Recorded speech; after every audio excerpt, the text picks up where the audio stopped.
Saudara-saudari, Injil kita pada hari ini diambil dari Injil Lukas bab 8 ayat 4 sampai 15. Banyak orang datang berbondong-bondong dari kota-kota sekitar kepada Yesus. Maka Yesus berkata dalam suatu perumpamaan, adalah seorang penabur keluar menaburkan benih. Waktu ia menabur, sebagian benih itu jatuh di pinggir jalan, lalu diinjak-injak orang dan dimakan burung-burung di udara sampai habis.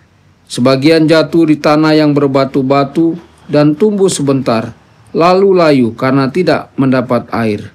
Sebagian lagi jatuh di tengah semak duri, sehingga terhimpit sampai mati oleh semak-semak yang tumbuh bersama-sama. Dan sebagian jatuh di tanah yang baik, lalu tumbuh dan berbuah 100 kali lipat.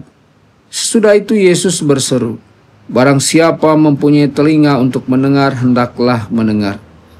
Para murid menanyakan kepada Yesus maksud perumpamaan itu. Yesus menjawab, kalian diberi karunia mengetahui rahasia kerajaan Allah, tetapi hal itu diwatakan kepada orang lain dalam perumpamaan, supaya sekalipun memandang, mereka tidak melihat, dan sekalipun mendengar, mereka tidak mengerti. Inilah arti perumpamaan itu. Benih itu adalah sabda Allah. Yang jatuh di pinggir jalan ialah orang yang telah mendengarnya, kemudian datanglah iblis, lalu mengambil sabda itu dari dalam hati mereka, supaya mereka jangan percaya dan diselamatkan. Yang jatuh di tanah yang berbatu-batu ialah orang yang setelah mendengar sabda itu, menerimanya dengan gembira, tetapi mereka tidak berakar. Mereka hanya percaya sebentar saja dan dalam masa pencobaan mereka murtad. Yang jatuh dalam semak duri ialah orang yang mendengar sabda itu, dan dalam pertumbuhan selanjutnya mereka terhimpit oleh kekhawatiran, kekayaan, dan kenikmatan hidup, sehingga tidak menghasilkan buah yang matang. Yang jatuh di tanah baik ialah orang yang mendengar sabda itu, dan menyimpannya dalam hati yang baik, dan menghasilkan buah dalam ketekunan. Demikianlah sabda Tuhan. Terpujilah Kristus.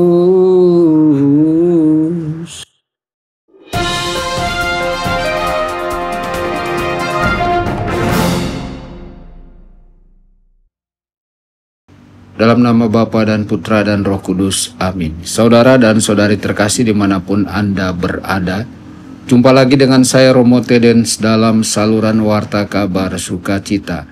Semoga Anda semua dimanapun berada senantiasa dalam keadaan sehat dan bahagia. Hari ini kita merenungkan sabda Tuhan tentang benih yang ditaburkan. Yesus berbicara dengan sederhana melalui perumpamaan, namun pesannya begitu mendalam.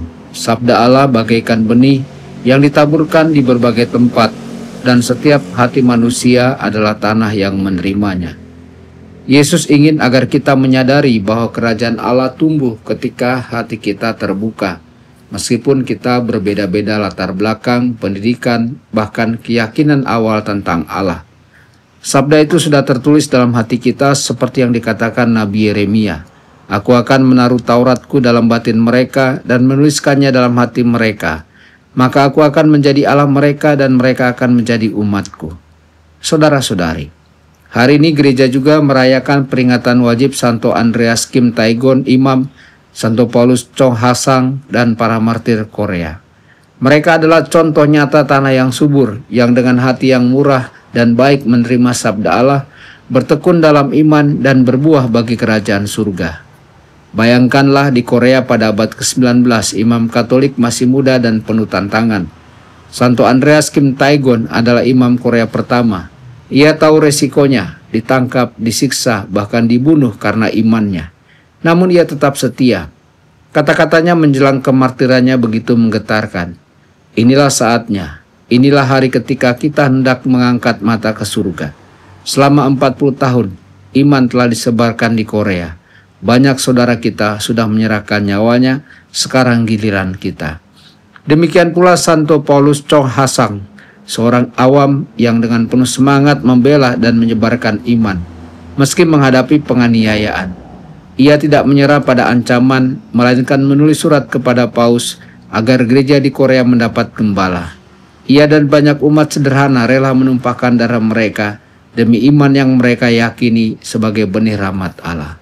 Saudara-saudari, Mereka menjadi teladan bagi kita bahwa benih rahmat Allah yang ditaburkan tidak pernah sia-sia. Meski jatuh di tanah berbatu pencobaan, di jalan penganiayaan, atau di semak duri kesulitan hidup, mereka tetap bertumbuh dan menghasilkan buah iman yang berlimpah. Kini gereja Korea menjadi salah satu yang paling hidup dan berkembang di dunia, buah dari kesetiaan mereka. Saudara-saudari, apa artinya bagi kita? Yesus adalah sang tukang kebun ilahi. Ia terus menaburkan benih rahmat melalui sabda, sakramen, dan doa. Tugas kita adalah mempersiapkan tanah hati kita agar subur. Kita perlu menyingkirkan batu-batu pencobaan, semak duri kekhawatiran dunia, dan jalan yang terinjak oleh godaan si jahat. Kita harus bertekun seperti para martir Korea, agar sabda itu berakar, bertumbuh, dan berbuah. Di tengah dunia yang semakin materialistis, penuh kesenangan sesaat, dan kadang menolak iman, kita dipanggil untuk tetap menjadi saksi Kristus. Mungkin kita tidak dipanggil untuk mati sebagai martir, tapi kita dipanggil untuk menjadi martir yang hidup, dengan kesetiaan dalam doa, kesabaran dalam penderitaan, kejujuran dalam bekerja, dan keberanian untuk mengakui iman kita. Marilah kita berdoa semoga perantaraan Santo Andreas Kim Taegon, Santo Paulus Chong Hasang, dan para martir Korea, kita dikuatkan untuk menjadi tanah yang baik, yang menghasilkan buah 100 kali lipat bagi kemuliaan Allah. Tuhan Yesus memberkati Anda semua. Sabda Allah adalah kebenaran. Sabda Allah adalah kehidupan. Mari kita mencintainya, mari kita menghayatinya. Ya Tuhan yang ku muliakan, sabda